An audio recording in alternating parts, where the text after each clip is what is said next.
예배자로 불러주시고 하나님 앞에 저희들이 마음을 드리고 몸을 들여 이 시간 함께 사랑하는 성도들 예배할 수 있도록 주시는 은혜를 허락하여 주신 것을 감사합니다. 이 예배를 통해서 하나님 아버지 하나님 앞에 더욱더 가까이 나가기를 소원하는 성령께서 우리 마음에 좌정하셔서 저희 마음에 하나님의 놀라운 은혜를 가득 채워주심으로 주의 말씀을 받는 저희들에게 한없는 그런 큰 은혜를 각자의 마음 가운데 허락하여 주시옵소서. 믿음으로 이 자리에 왔사오니 하나님께서 저희들의 믿음을 보시고 그 믿음에 하나님 더욱더 저희들이 사랑을 더함으로 주님의 몸된 교회에 저희들이 비록 적은 수가 모였지만 하나님의 일을 드러내는 귀한 믿음의 그릇들로 세워져 가게 하여 주시옵소서. 아멘. 사랑하는 우리 성도들 가정마다 하나님 든든히 세워주시고 말씀 안에 뿌리가 박혀서 터가 굳어져서 어떠한 흔들림 가운데서도 흔들리지 아니하며 요동치 않게 하여 주셔서 주께서 주신 그 믿음의 뿌리 위에 든든히 서갈 수 있도록 하나님 날마다 하나님의 말씀으로 세우시고 권고하여 주시옵소서. 아멘. 세상의 그 어떤 것이 우리에게 침범할지라도 예수 그리스도의 말씀으로 대적하게 하시고 그 말씀 안에서 우리가 바로 서서 주님의 뜻을 분별하며 나갈 수 있는 지혜와 명철을 하나님께서 우리에게 허락하여 주시옵소서. 아멘. 이 마지막 시대에 살아가는 말세를 살아가는 저희들이 하나님 아버지 슬기로운 소녀처럼 등불을 준비하며 나가기를 원합니다. 미련한 처녀들처럼 준비하지 않고 주님 오신 그날에 울며 하나님 아버지 안절부절하지 못할까? 그것이 저희들의 모습일까 두렵사오니 하나님 아버지 이 시대를 살아감으로 저희들이 참으로 하루아침 자고 나면 어두움의 소식들이 들립니다. 곳곳에 기근이 나며 전쟁이 나며 지진이 나며 하나님 아버지 사람들이 사랑이 식어져가며 자기를 사랑하며 돈을 사랑하며 쾌락을 사랑하며 하나님이 사랑하는 것을 저 멀리 던져버리는 이 약하고 음란한 시대에 살아가는 저희들에게 하나님 아버지 하나님의 음성을 듣고 저희들이 더욱더 깨어서 이 시대를 분별하며 살아갈 수 있도록 하나님이여 불꽃 같은 믿음을 저에게 허락하여 주시옵소서. 그래서 우리가 연약한 가운데 있지만 하나님의 택한 자들을 어떤 것에서도 하나님께서 건지시고 보호하실 줄 믿사오니 주여 우리를 불쌍히 여기시고 하나님 이 시간도 하나님 앞에 저희들이 겸손히 나와 예배할 때 주님의 놀라운 은혜를 부어주심으로 하나님의 은혜가 저희들에게 임할 수 있도록 역사하여 주시옵소서. 이 시간도 우리 참으로 사랑하는 온 한국교회 교회에 하나님께서 하나님의 그 순전한 믿음을 회복하게 하시고 하나님 정결한 믿음을 회복하게 하시고 거룩한 것으로 옷 입어서 이 한국교회가 하나님 앞에 다른 교회로 나가게 하여 주시어서 하나님 참으로 하나님께서 오시는 주님의 오심을 예비하며 나가는 다른 교회로 정결한 교회로 하나님 세워 주시옵소서. 아멘. 곳곳에 드려지는 예배에 하나님 저들의 심령을 태워주시고 몸만 그저 왔다 가는 그런 예배가 아니라 마음과 온 정성을 다해서 드림으로 저들이 삶의 현장에 나가서 다시 한번 주님의 의를 드러내는 귀한 그릇들로 세움받도록 하나님 역사하여 주시옵소서. 아멘. 저 북한 땅의 교회들을 세우시고 역사하신 것을 감사합니다. 어둡고 혼미한 그 정권 속에서도 하나님 참으로 믿음을 세워가게 하시고 하나님 아버지 저들을 참으로 하나님의 놀라운 거룩한 신부로 세워가신 것을 감사합니다. 하나님 아버지 저들의 눈물을 닦아주시고 이루어 주시고 하나님 어서 속히 그 어둡고 깜깜한 곳에 주의 복음이 널리 전파되어서 저들도 우리와 같이 한 가지로 자유롭게 예배하며 찬송하는 그날을 허락하심으로 참으로 북한의 교회들마다 하나님의 놀라운 복음의 능력들이 참으로 세워져서 온 세계를 향하여 도리어 복음을 증거하는 믿음의 군사들로 저 북녘의 교회 성도들을 세우시고 역사하여 주시옵소서. 아멘. 하나님 아버지 이 시간도 목사님을 단위에 세우셨사오니 주님의 능력으로 하나님 세우시고 하나님의 말씀이 증거될 때 그 말씀이 저희들에게 한없는 은혜의 시간이 되게 하시고 우리가 하나님의 말씀으로 아멘하고 받음으로 인하여서 우리의 우둔하고 참으로 지혜 없는 마음들이 깨게 하시고 더욱더 하나님의 뜻대로 살고자 다짐하는 귀한 말씀으로 받아서 우리가 어디에서 어느 자리에 있든지 하나님 아버지 능력의 복음들로 능력의 도구들로 세워지는 귀한 말씀으로 저희들이 받게 하여 주시옵소서. 아멘. 시간도 하나님께 모든 영광을 올려드리며 예수님 이름으로 기도합니다. 아멘. 고린도후서 6장입니다. 고린도후서 6장.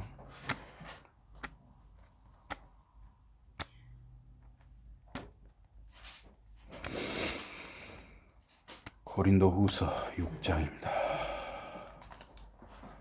14절 15절입니다. 고린도후서 6장 14, 15.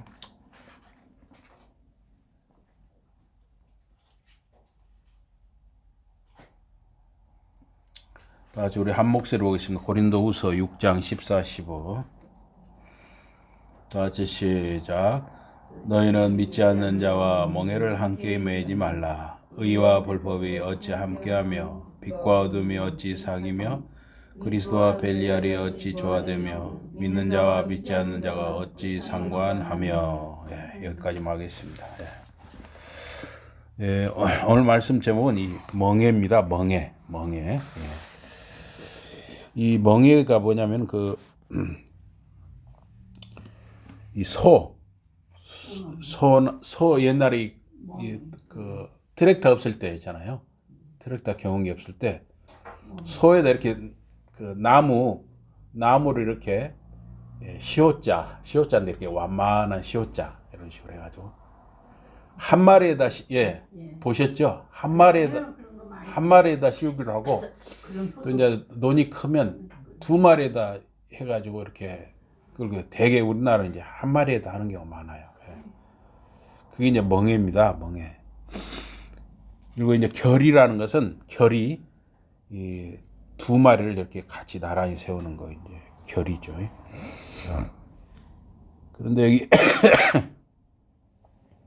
오늘 본문 14절에 너희는 믿지 않는 자와 멍에를 같이 하지 말라. 의와 불법이 어찌 함께 하며 빛과 어둠이 어찌 사귀며 그랬어요. 근데 우리 신자들이 믿지 않는 사람과 항상 또 접촉을 안 할 수가 없어요. 왜냐하면 우리는 이 세상 밖에서 사는 게 아니라 이 세상에서 믿는 사람에도 믿지 않는 사람 이 세상에서 다 살고 있기 때문에 이 세상에서 살며 가정을 꾸리고 또 의식주 먹을 거 입을 거 또 주거 문제 이런 거 다 이 세상에서 살면서 해결을 한단 말이에요. 다 사회생활을 하는 거죠. 우리 신자들은 이 불신자 안 믿는 사람하고도 직접 간접으로 이렇게 항상 접촉하게 됩니다. 또 이제 갈수록 안 믿는 사람이 더 많아져요. 그래서 원칙은 불가 근, 불가 원이라는 거예요. 원칙, 그게 원칙이라. 너무 멀지도 너무 가깝지도 않게 어느 정도 거리를 두는 것이죠. 그렇다고 해서 또 우리 안 믿는 사람하고 담을 쌓을 수는 없어요. 그냥 그 사람들하고도 협조를 해야 직장 생활도 할 수 있고 학교 생활도 할 수 있고 동네에서도 살 수가 있으니까. 그런데 여기 14절에 보니까 불신자들하고 믿지 않는 자 멍에를 같이 하지 말라. 이게 불신자들과 불균등하게 멍에를 함께 매지 말라. 불균등하게라는 것은 서로 이렇게 어울리지가 않는다는 뜻이에요. 불균등하게. 어울리지가 않는다. 고린도 그리스도인들은 불신자들에게 가담을 했습니다. 이 일은 고린도 그리스도인들이 바울과 이렇게 화목하지 못하는 이유가 되었습니다.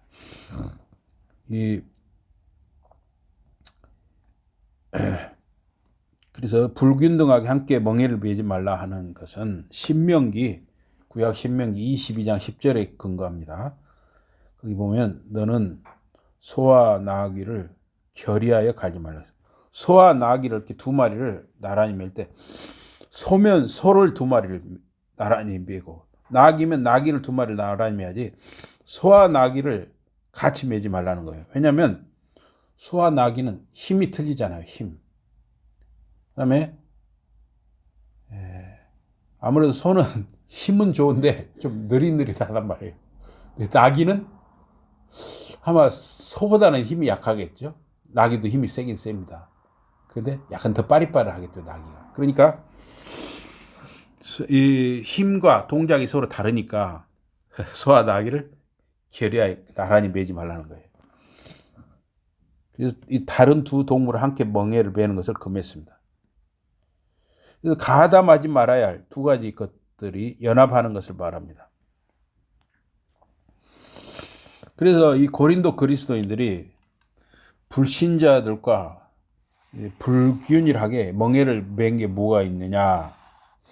대표적인 것이 바로 불신자와의 결혼이라는 거예요. 결혼. 그래서 지혜롭고 경건한 남자가 불신자 여인과 결혼하면 실패에 빠지거나 인생의 십자가를 진다는 것입니다. 반대로 경건한 여인이 불신 남자와 결혼해도 마찬가지라는 거예요. 그래서 이러한 사람들은 우리를 시험에 들게 마옵소서라고 간구할 수가 없다는 것입니다. 그들은 그들 스스로 시험에 빠진 것이기 때문이라는 거죠. 그래서 이제 갈수록 참 이 젊은 이 사람들 중에 이제 믿는 사람이 더 적어지잖아요. 특히 믿는 우리 아가씨들보다 믿는 청년들이 더 적어요. 그것도 참 어려운 일이에요. 그래서 솔로몬이 타락하기 시작한 것은 이 애굽 여인들이라든가 이방 여인들, 뭐 모압, 암몬 이런 이방 여인들하고 정략 결혼을 한 것이에요. 그래서 이방 여인들하고 정략 결혼하니까 이방 여인들은 다 자기들이 고향에서 믿던 신을 다 가지고 와. 신을 가지고 와서 그 예루살렘 또 그 왕궁에다도 남편인 이 솔로몬을 조르는 거예요. 나 고향에서처럼 여기 와서도 좀 내가 모시는 신을 섬기게 해달라고. 그러니까 다 들어주다 보니까 결국은 예루살렘 또 그 왕궁이 다 어떻게 됐냐, 혼합 종교의 소굴이 돼버린 거예요. 결국은 그 아들 때 나라가 남과 북으로 갈라졌고, 그 다음에 북이스라엘이 망하고 또 한 100여 년 지나서 남유다도 망하게 돼버렸습니다. 그래서 결혼을 잘못하니까 결국은 나라까지 망하게 됐다. 이렇게도 우리가 확대 해석할 수가 있습니다. 이스라엘 자손이 모압의 딸들과 음행하여 재앙이 내리니 24,000명이 죽었다 그랬어요. 모압 왕이 그 발람 선지자를 이렇게 뇌물을 주면서 이스라엘 자손을 저주를 해달라 했는데, 하여튼 결국에는 미인계를 써가지고 이스라엘 자손이 이제 그 광야를 40년 광야를 다 건너고 이제 통과를 해서 지금 요르단 있죠, 요르단 그쪽으로 해가지고 지금 요르단을 지금 요르단 지역 그 모압 평지 거기까지 다 왔어요. 그래서 그 요단강만 이제 건너면 가나안으로 들어오는데, 그때쯤에 미인계를 썼어요. 모압의 딸들이 미인계를 써가지고 잔치를 벌였는데, 잔치에 와서 지금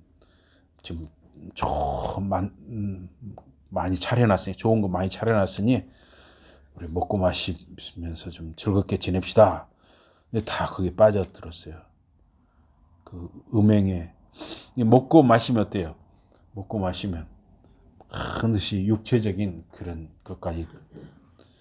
그렇게 돼가지고 하나님께서 재앙을 내리시니까 24,000명이 죽었다. 24,000명. 어마어마한 숫자죠. 그래서 이 신자와 불신자가 결혼을 하면 평생 벗어날 수 없는 멍이 같아요. 한번 결혼했는데 또 자식도 낳고 했는데 갈라서 하는 거 마음대로 되는 게 아니잖아요. 물론 이 고린도전서 7장에 보면은 불신자와 신자가 일단 결혼을 한 것이면 그대로 살라고 그랬어요. 예. 사도 바울도 고린도전서 7장에서 불신자와 신자가 일단 결혼하면 그대로 살라는 거예요. 그대로 살아야죠. 그러나 만약에 불신자와 신자가 결혼했는데 불신자 쪽에서 나 갈라서겠어 하면 갈라설 수 있다고 그랬습니다. 사도 바울도. 그래서 불신자와 신자가 만나는 것은 위험하다는 거예요. 왜냐하면 상대의 구원의 가능성을 알 수가 없기 때문입니다. 내가 신자예요. 상대가 불신자예요. 근데 결혼을 했어요. 내가 결혼해서 이 사람을 구원하겠습니다. 좋은 마음이죠. 그러나 이 사람이 구원을 받느냐 안 받느냐는 사람의 의지로 되는 게 아니란 말이에요. 그래서 불신자가 결혼해서 오히려 믿었던 자가 믿음을 떠나는 경우도 있어요. 저 백곡에 있을 때 동네 아주머니가 그러는 거예요, 저한테. 자기가 처녀 때는 열심히 교회를 다녔다는 거예요. 그런데 시집 와서 자기 교회를 안 나간다는 거예요. 오히려 이렇게 되는 경우도 있더라는 거죠.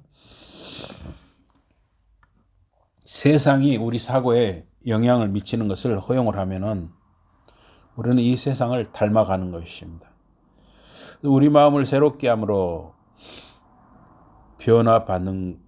받아야 되는데 그렇게 되지 못하는 것이죠. 우리가 세상에 자꾸 영향을 받으면은 우리는 이 불경건한 방식으로 불신자들에게 함께 가담하게 돼요. 자꾸 세상에 영향을 받는 것을 우리가 자꾸 허용하기 시작하면은 참 심각한 게 이 스마트폰이 너무너무나 좋은 거예요. 이 스마트폰이 너무너무 좋은 것인데 잘 활용하면 너무너무 좋아요. 이렇게 제가 하나는 이렇게 설교문을 보고 있고 또 하나는 이렇게 주보를 딱 펴서 보고 있어요. 얼마나 좋아요. 이렇게 하니까 좋잖아요. 그런데 이렇게 잘 활용하면 좋은데 이거를 나쁜 쪽으로 하면 또 그냥 이게 위험한 물건이기도 합니다. 그래서 우리 청소년들 보면 게임 있잖아요. 게임.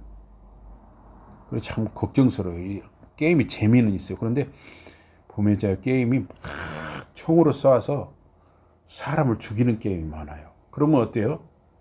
게임으로 이렇게 막 사람을 지금 확 터지면서 막 하면 어때요? 기분은 좋은데 결국 나중에 어떻게 되냐면 이 인터넷에서 가상 공간에서 자기가 이렇게 하는 것이 현실 세계에서 자기도 모르게 그게 나올 수 있단 말이에요. 이번에 여러분 그 논산에선가 중학교 3학년짜리라는 거예요. 근데 그런 일이 있었잖아요. 근데 완전히 어른이 하는 그 흉내를 냈어요. 그게 뭡니까? 평소에 그 애가 크면서 뭔가 이렇게 좀 가정에 문제가 있는 가정이었겠죠. 그래가지고 계속 그런 음란 동영상 그런 그 좀 범죄물 이런 것에 접했을 거예요. 반복. 그러니까 현실 세계하고 가상 세계를 분별이 없어지는 거예요. 그냥 그 자기도 모르게 그런 것을 했을 수가 있죠. 무서운 거예요. 그래서 세상이 우리 사고에 영향을 미치는 것을 자꾸 허용을 하게 되면 우리는 자꾸 이 세상에 불경건한 불신의 그런 모습에 영향을 받고 닮아가 버리는 것이다 하는 것입니다. 그래서 바울이 불신자들하고 안 믿는 사람들 아예 어울리지 말라 그런 뜻으로 말한 것은 아닙니다.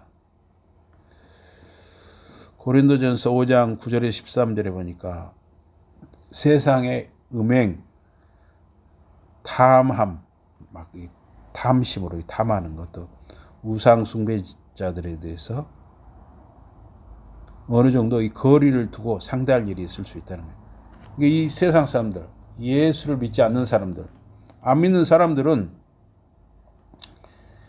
그 죄 짓는 걸 그렇게 심각하게 생각 안 하는 수가 있잖아요. 뭐 거짓말하는 거, 또 뭐 음행, 뭐 이런 걸 아주 그냥 아주 그냥 심각하게 고민하지 않는 사람들이 있단 말이에요. 그렇다 할지라도 우리가 직장 생활을 한다든가 학교 생활을 한다든가 또 우리 동네 살 때 어느 정도 또 상대를 안 할 수는 없어요.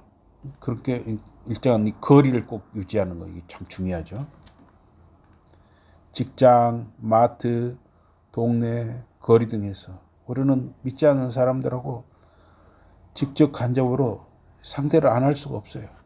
그러나 만약에 교회 안에서 형제나 자매가 음행, 탐심, 하여튼 막 탐하는 거, 또 우상 숭배, 또 아주 욕심에 빠진 거, 술 취함, 토색이는 막 뺏는 거죠, 뺏는 거. 이런 사람이 교회 안에 있다면 사귀지 말고 함께 먹지도 말라는 거예요. 예. 세상 사람은 어차피 그렇게 사니까 우리가 세상에서 이 사회생활을 하기 위해서는 어느 정도 거리를 두고 접촉을 할 수밖에 없지만, 그러나 교회 안에서는 형제 자매 사이에는 음행이나 탐남이나 우상숭배, 후욕, 술 취함, 토색 이런 것을 용납할 수가 없다는 거예요. 그래서 함께 먹지도 말고 사귀지도 말라는 것이. 이런 배 있잖아요. 이렇게 배가 바다에도 떠다닐 수 있고 호수에도 뜰 수 있고 강에도 뜰 수 있잖아요. 배가 물 위에 뜨는 것이죠. 그러나 배 안으로 물이 들어오면 안 되죠. 그러면 다 같이 가라앉으니까. 배 안으로 물이 들어오게 해서는 안 된다는 거예요. 세상이 우리에게 영향을 준다면 우리는 불신자들과 함께 불균등하게 멍해를 베는 것이다 하는 거예요. 이 불균등한 멍해, 불경건한 영향력은 책이라든가 영화, TV쇼, 잡지, 심지어 세상적 그리스도인 친구들을 통해서 올 수도 있습니다. 대부분의 그리스도인들은 자기들의 생각과 삶에 영향을 주는 것들을 무분별하게 허용하는 경향이 있어요. 뭐 텔레비라든가 우리 스마트폰 이런 것에서 우리가 정말 믿음으로 사는 것을 방해하는 것들이 막 들어올 수가 있단 말이죠. 근데 그것들을 우리가 잘 분별을 할 수가 있어야죠. 예. 그러려면 어떻게 해야 됩니까? 우리가 은혜의 수단을 의지하는 수밖에 없어요. 은혜의 수단, 하나님이 우리에게 주신 은혜의 수단. 우리에게 주신 은혜의 수단은 말씀과 기도와 예배와 또 이 세례와 성찬이죠. 우리는 이 불경건한 것들 주변에 있으면서 우리가 그 영향력을 충분히 차단할 수 있다고 믿는 경향이 있습니다. 나는 뭐 그 정도는 얼마나 영향을 안 받아 이렇게 생각할 수가 있다는 것이죠. 그러나 고린도전서 15장 33절에서 속지 말라, 악한 동무가 선한 행실을 타락해 한다 그랬어요. 우리는 이 세대를 자기도 모르게 본받을 수가 있다는 것입니다. 그래서 우리는 항상 마음을 새롭게 해서 날마다 변화를 받아야 한다는 것이죠. 6장 14절에 여기 중간에 보면 의와 불법이 어찌 함께하며 그랬어요. 의와 불법이 어찌 함께하며. 우리 주님은 의를 사랑하시고 죄악을 미워하시는 분입니다. 메시아 우리 주님 예수님은 의를 이루시기 위해 오셨습니다. 죄는 불법입니다. 즉 죄는 율법을 범하는 것입니다. 신자들은 속임 당하지 말아야 됩니다. 속지 말아야 하는 것이죠. 그래서 대적하는 자, 자기가 하나님이라 하는 자가 나타납니다. 어느 시대에나 있었어요. 오늘날도 그렇죠. 신천지, 이만희 같은 자, 자기가 하나님이라고 그러죠. 그런데도 많은 사람들이 거기에 넘어가고 있습니다. 불법의 신비가 활동을 합니다. 사악한 자가 드러납니다. 사탄이 역사하는 것이죠. 능력, 표적, 거짓, 이적, 불의, 속임수로 이렇게 멸망하는 자들에게 이렇게 접근하는 것이죠. 그래서 구원을 얻지 못한 자들이 그런 자들에게 넘어지게 됩니다. 그래서 이 능력이나 표적, 이적이 나타난다고 믿어서는 안 된다는 거예요. 문선명이 죽었는데 옛날 저 어려서 말입니다. 중학생 때 제가 사는 그 지역에 와가지고 문선명이 몇 달을 거기서 막 집회를 했어요. 그 주변에 있는 교회들이 그냥 완전 비상이 걸렸죠. 근데 막 소문 듣고 막 그쪽으로 몰려간 거예요. 뭐 능력이 나타난다, 표적이 나타난다, 이적이 나타난다 그러니까요. 실제로 그런데 이 거짓 그리스도 또 자기가 하나님이라고 하는 이단들도 막 표적을 일으키는 거예요. 능력을 일으키는 거예요. 그러니까 거기 속아 넘어간단 말이에요. 그런 표적, 능력, 이적이 나타난다고 다 믿어서는 안 되는 것입니다. 말씀의 진리로 분별해야 하는 것입니다. 그래서 우리가 말씀을 항상 묵상하고 말씀을 읽고 듣고 묵상하고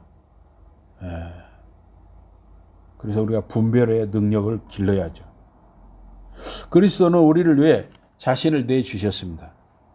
우리를 모든 불법에서 구속하시기 위함입니다. 그럼에도 계속 믿지 않는 자들에게, 불신 속에 있는 자들에게 주님은 불법을 행하는 자들아 나로부터 떠나가라 하셨습니다. 그러나 하나님에게서 나신 예수님은 믿는 우리에게는 의가 되셨습니다.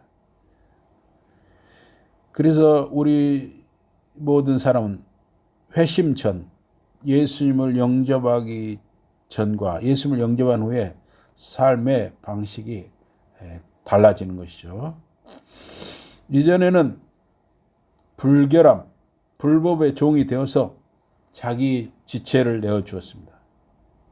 이제 회심해서 예수 그리스도를 마음에 모신 사람은 의와 거룩함의 종이 되어서 자기 지체를 주님께 맡기는 것이죠. 의와 불법은 완전히 반대편에 있는 것입니다.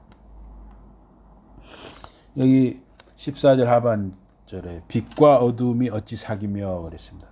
하나님은 빛과 어두움을 나누셨습니다.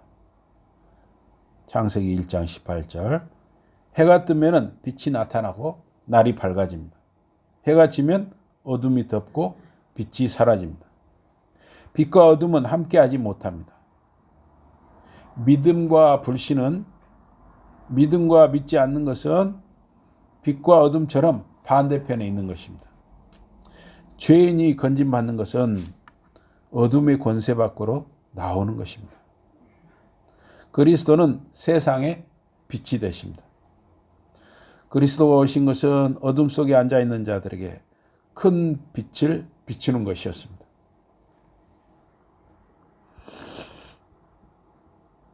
불신의 본질은 빛이 세상에 왔지만 사람들이 빛보다 어둠을 더 사랑했다는 것입니다.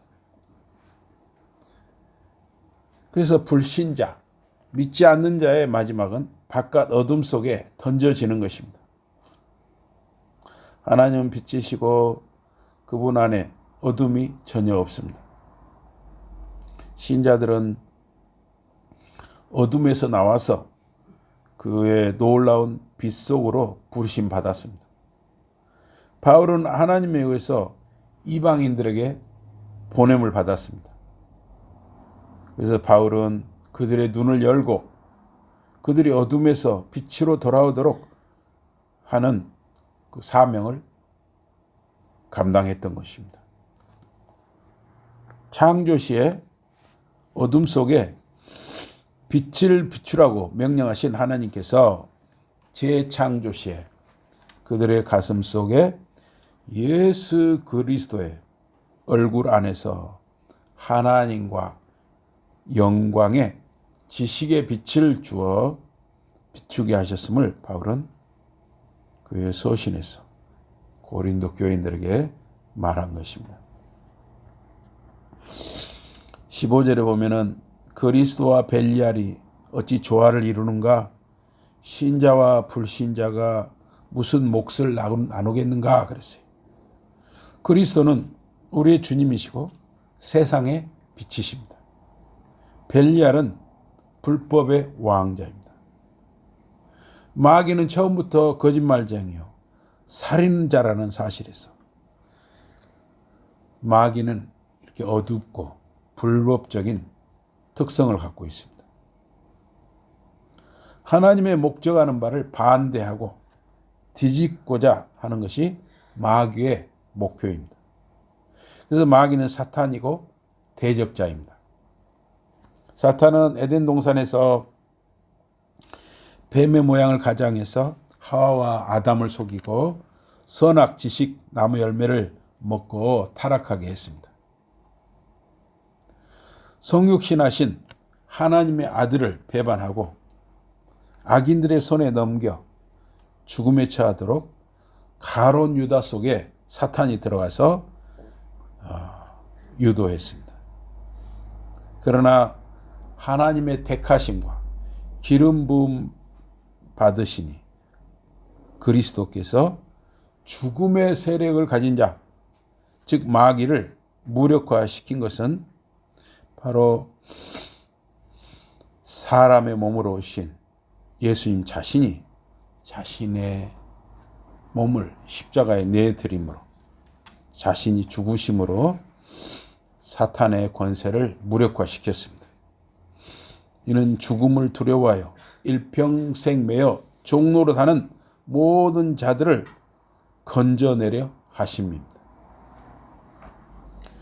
그리스도가 의로우신 것처럼 의를 행하는 자는 의로운 것입니다. 그러나 죄를 행하는 자는 마귀에 속합니다. 마귀는 처음부터 죄를 지었습니다. 하나님의 아들이 나타난 것은 마귀의 일을 멸하려 하심입니다. 신자가 불신자와 무슨 몫을 나누느냐? 불신자의 삶은 자기 중심적인 것입니다.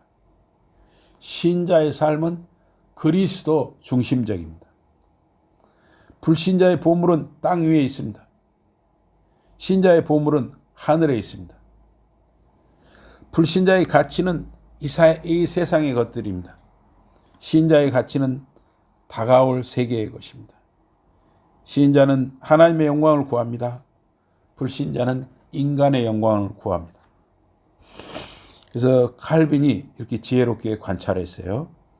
바울이 그리스도인은 불신자와 나눌 몫이 없다고 한 것은 음식이나 의복, 집, 해, 공기가 아니다는 거예요. 이거는 믿는 사람이나 믿지 않는 사람이라 먹는 거, 입는 거, 또 사는 집, 또 햇빛, 공기, 또 비, 물 이런 건 다 있어야 하잖아요. 다 있어야 사는 거예요. 그래서 여기 불신자와 나눌 몫이 없다 하는 것은 불신자들의 영역으로부터 주님이 우리를 구별하셨다 하는 거라는 거예요. 불신자의 영역은 어떤 것입니까?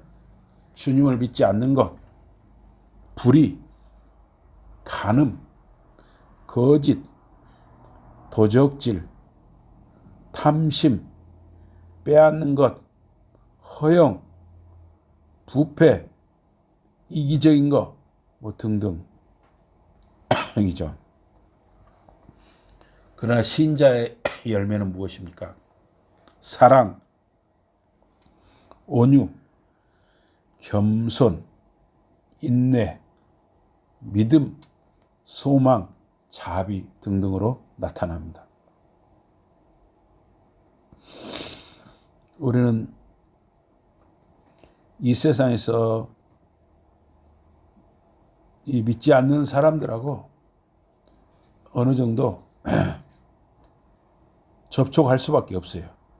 그런데 항상 멀지도 않게 가깝지도 않게 항상 어느 정도 선을 지키는 거, 이게 참 지혜로운 것이죠.